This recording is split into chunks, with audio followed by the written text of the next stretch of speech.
Pemirsa, PT PLN bertekad menyiapkan ketahanan energi nasional sesuai amanat Asta-Cita Presiden Prabowo Subianto melalui kolaborasi lintas sektor di bidang energi yang didukung oleh Kementerian SDM dan Masyarakat Ketenagalistrikan Indonesia atau MKI. Kegiatan Electricity Connect 2025 yang digelar Masyarakat Kelistrikan Indonesia atau MKI didukung Kementerian ESDM dan PLN menampilkan lebih dari 120 eksibitor dan menghadirkan lebih dari 50 pembicara dari berbagai sektor energi, pemerintah, dan industri. Upaya memperluas kolaborasi ini diwujudkan dalam ajang Electricity Connect 2025 yang mempertemukan para pelaku di bidang industri listrik dan energi Indonesia untuk memperkuat ketahanan energi dan mencapai percepatan ekonomi 8% yang ditargetkan pemerintahan Presiden Prabowo Subianto dan Wakil Presiden Gibran Rakabuming Raka.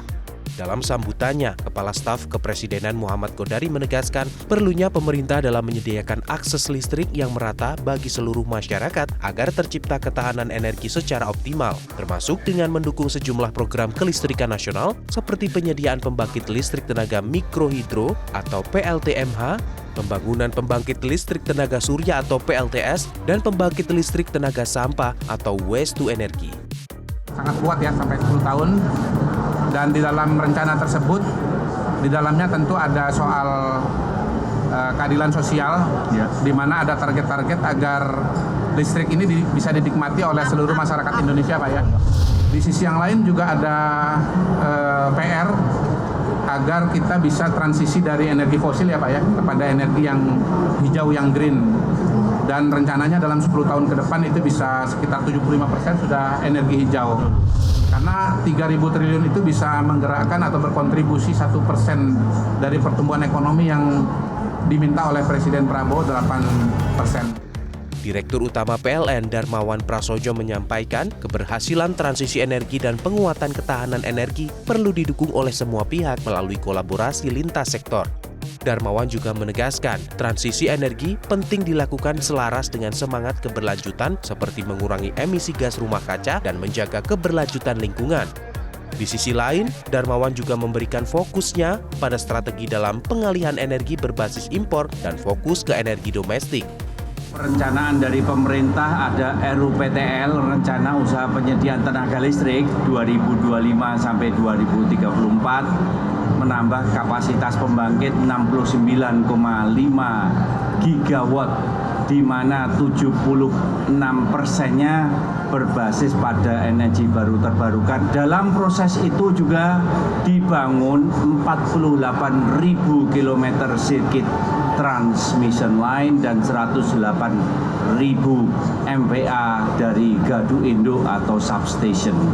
Nah, untuk itu dibutuhkan investasi yang sangat besar, yaitu sekitar 3.000 triliun selama 10 tahun. Bahwa program kelistrikan ini juga akan menciptakan lapangan kerja yang sangat besar bagi seantero rakyat Indonesia. Staf ahli bidang perencanaan strategis Kementerian ESDM, Jisman Hutajulu, juga menekankan pentingnya mengatasi trilema energi, diantaranya pertama adalah security, yakni penyediaan listrik yang cukup bagi masyarakat. Kedua adalah keterjangkauan harga listrik, dan ketiga adalah sustainability atau keberlanjutan listrik dengan mendorong energi baru terbarukan. Supaya nanti listrik itu bisa dilayani sepenuhnya oleh PLN, karena kalau dilayani oleh swasta, bagi masyarakat kita yang memang dia berhak atas subsidi, dia nggak memperoleh. Nah, dengan adanya dari PLN berarti itu sudah menerima subsidi dari anggaran pemerintah.